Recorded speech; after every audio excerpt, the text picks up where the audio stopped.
cannot fully explain what it was like to live in constant fear. Our lives in our home was destroyed. I carry the reason for my victimisation around with me. Yeah, I might be able to conceal it as a gay man, but why should I? There is no safe space for transgender people in Ireland at all.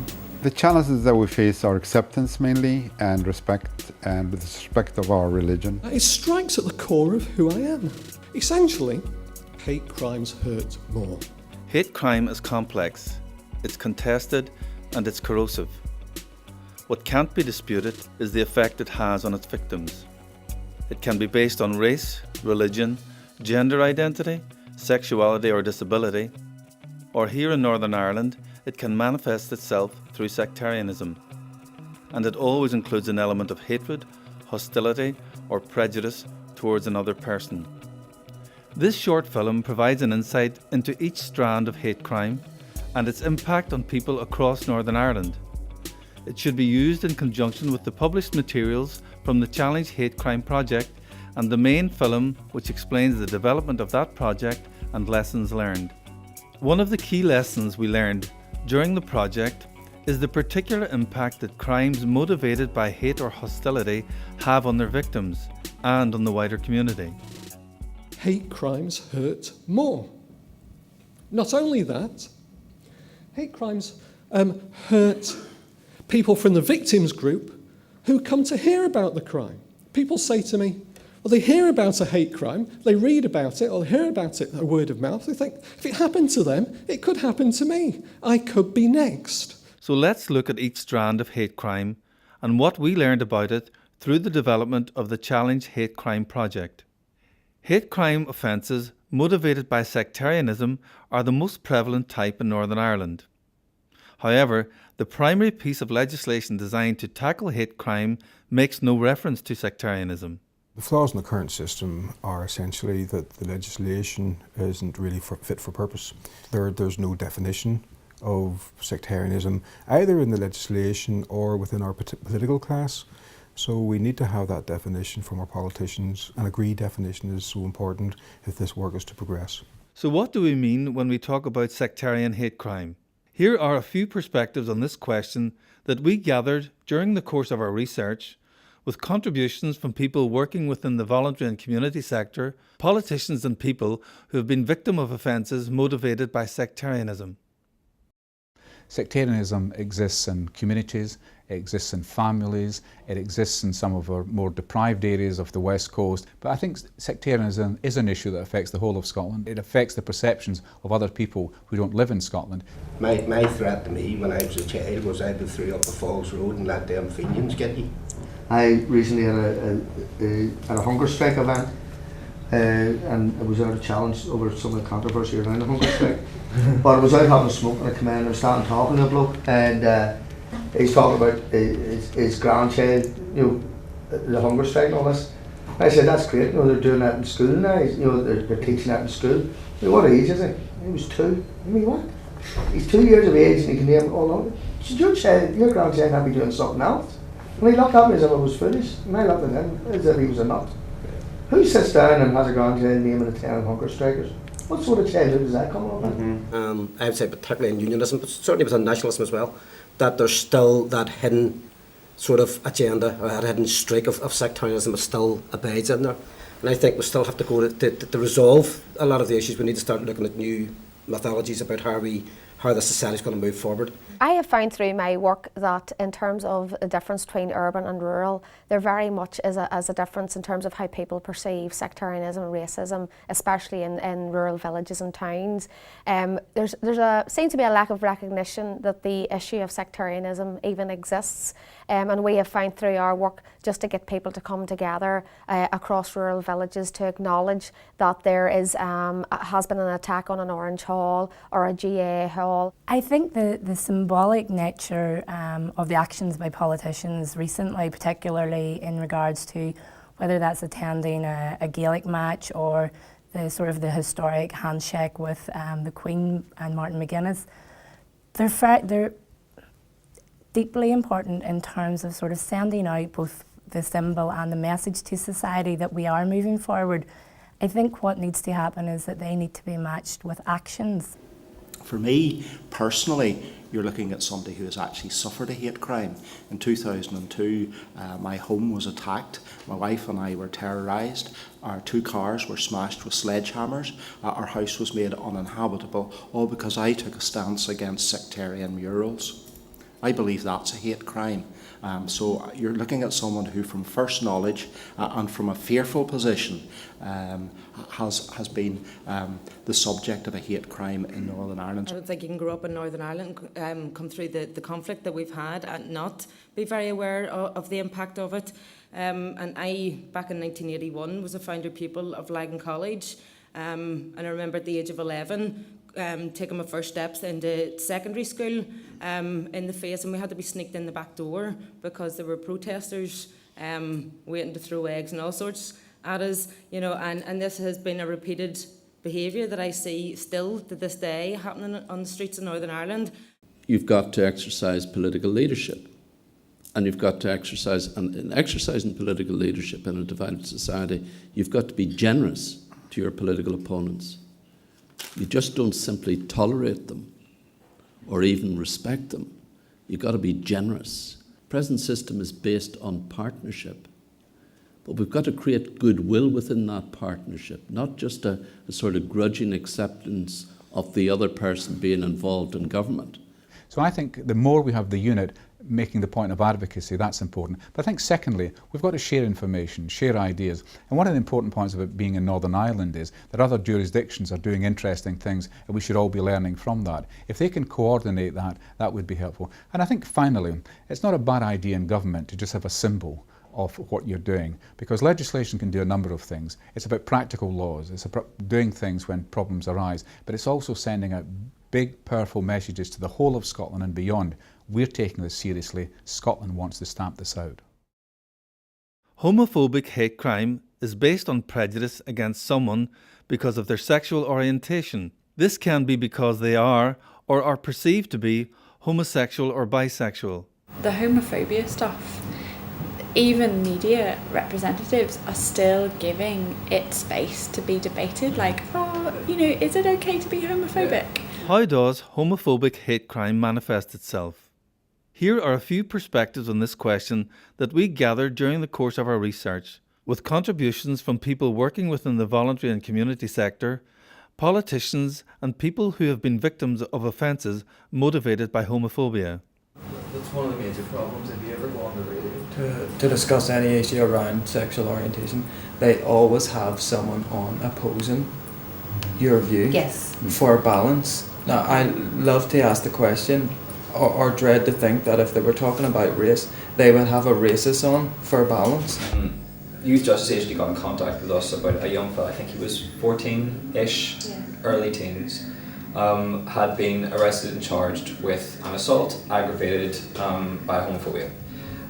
As part of his conference and mediation, he came into us to learn about what homophobia is, to learn what it's like to be a victim of a homophobic attack. Now, from our perspective, when we were talking to this young guy, it was very clear to us that there was no badness in this child. There was no deep-seated disgust at the fact that there is a possibility that people can be gay. But what was clear to us from that, it was he did not understand how it was possible for him to be held criminally liable for something that he got away with every day in school. Happy to have debates on any issue. I think even as elected representatives and people who are in public life have a duty to be responsible in the language they use about that. And I mean, one obvious example is my former party colleague Ken McGuinness, who many had no disagreement with Ken's remarks as they were about gay marriage or his objection to same-sex marriage, but when he went off into the other bestiality comments, were just absolutely appalled. Our home has been attacked by local youths, you know, young men kind of 17, 18, 19, 20, 21. So it was a local problem, all right. There might have been 2 or 3 different groups as we subsequently found out. And that continued. And the main problem we discovered was that when you report it either to the call handlers, the first, after you say, I want to report a crime, and you would say to them that I want to report as homophobic, they would ask you why. and you would be justified, not just did this happen, but why do you think it's that? Sometimes officers would come out and you'd be talking to them. I remember one occasion, and it just gave you an insight into how they were thinking. I talked about my son following something or doing something, and the police officer actually stopped in his track and turned to me and went, "You've got a son?" So it immediately told me that they had ideas about the type of people and the type of incidents that happened and what they were used to, and they were kind of stereotyping from very early on. The fact is, if a person is attacked because he is a gay person, that's the motivation for the crime. And that's the distinction that's been made in hate crime. It's the motivation for that crime. And if the motivation is racist or homophobic or sectarian, it is odious. And society is making a very strong statement that this is unacceptable behaviour. Transphobic hate crime is based on prejudice against someone because of their gender identity. This can be because they are or are perceived to be transsexual or transgendered. The Public Prosecution Service and the police themselves didn't really understand, because presumably they hadn't been approached or hadn't come across a case like mine with a transgender person before. When the case came to trial, it was at the Magistrates' Court. The barristers, legal people that were there, they weren't that much help.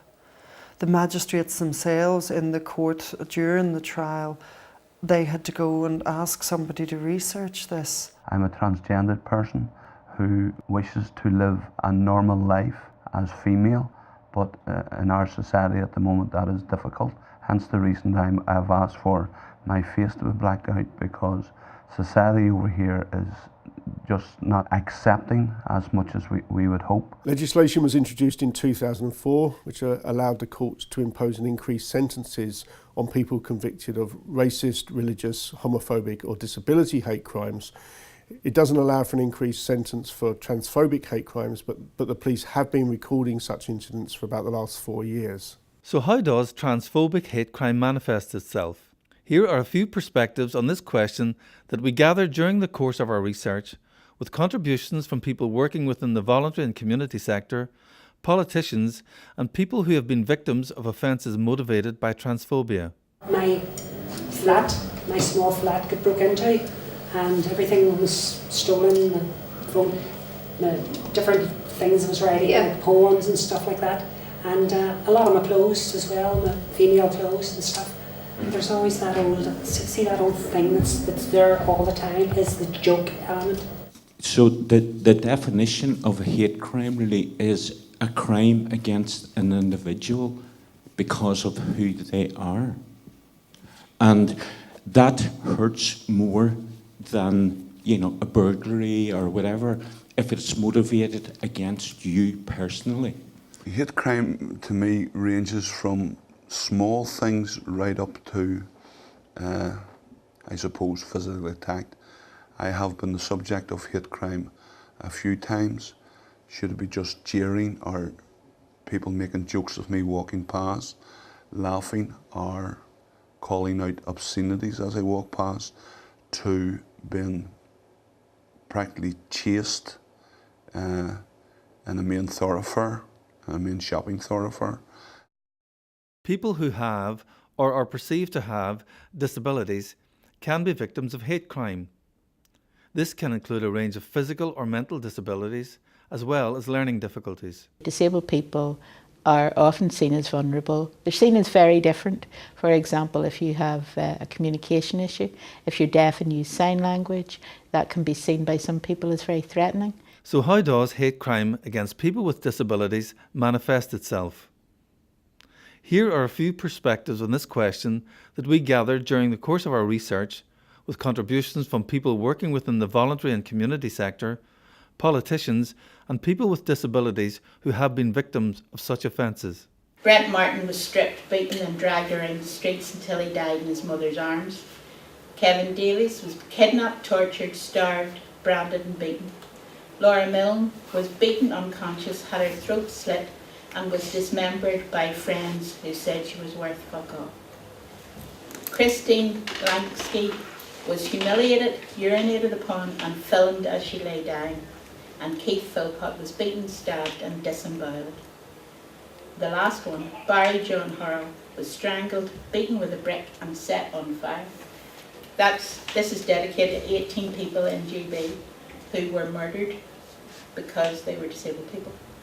And the very fact that people with disabilities, you know, day and daily are called really derogatory names. Like we've been working with a particular gentleman who's been called a paedophile because he has because of his disability. You know, so that kind of sticks, and you know, there's a lot comes with that. You know, the stigma comes with just that kind of name calling, and it seems to have been acceptable in his community that he is continually, you know, having things thrown at his house, being threatened to be burnt out. I know for a fact in talking to PSNI officers that they themselves have said that they, to quote one officer, that they are embarrassed when they go out to a disabled person. They don't know how to communicate with that person for a start. So that, you know, they themselves are saying that's one of the training issues for them. If you look at the programme for government, there was a specific priority in it around sentencing for people who commit a crime against older people. Now, the word disability wasn't mentioned in the programme for government. Recently, I come across a disabled person with severe mental health issues in an area which traditionally will still not contact the PSNI for anything. And she's harassed on a nightly basis. On a nightly basis, stones are thrown at her. The names that she's called, things thrown into her letterbox because of her disability. And I just feel that we as a society, but the system is really, really letting her down. So we have made huge progress, but it is about changing the mindsets, getting a collective approach from everybody about what is acceptable and what's not acceptable in our society. We've had a couple of examples. Young boy in Lisburn on the autistic spectrum who was attacked. I mean, absolutely sickening. We're not the only society this happens in, but there is a duty to do that and to act upon it. And the police cannot do it on their own without the support. But legislation is not a way that you can actually change the mindsets of people. It's not until someone is seriously injured or killed that the profile of disability hits the headlines. And that's what we need to raise awareness in order to stop things kind of escalating. Racist hate crime is based on prejudice against someone because of their race or nationality. Historically, this has been a difficult issue for the criminal justice system in Great Britain to deal with. Although high-profile cases like the murder of Stephen Lawrence have acted as a catalyst for change. It's good to have representation, but there also needs to be role models. There also needs to be people that are given the opportunities to progress into areas of leadership so that it's not always being done to the groups, but that they are actually taking ownership of the process and they are able to speak for themselves. So how does racist hate crime manifest itself? Here are a few perspectives on this question that we gathered during the course of our research, with contributions from people working within the voluntary and community sector, politicians, and people who have been victims of offences motivated by racism. Today there's one in the news, and I got it just before I came out. Chinese man injured in racist assault in Korean. It's in tonight's BBC News, so that was yesterday. So it is very blatantly showing that it is a racist incident and taken quite seriously. I think in the past it hadn't been, and that was the wrong sort of projection of it. It is best to check for the victim whether they felt it was racist and to report it. The problem is that, if we were sitting here in Belfast 100 years ago, we had a German Jewish Lord Mayor. We had entire pockets of Belfast that spoke only Italian. Immigration is not new, and actually historically we're quite good at it in Northern Ireland and in Ireland and the United Kingdom as a general.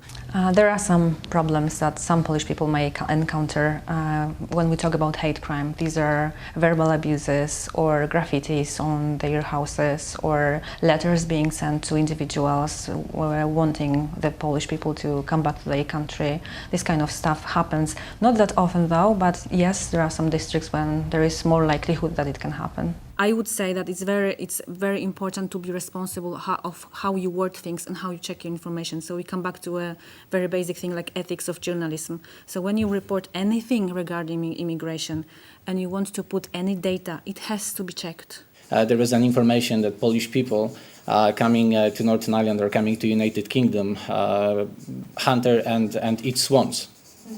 And basically a term which was used was that Polish people act as gatherers hunters.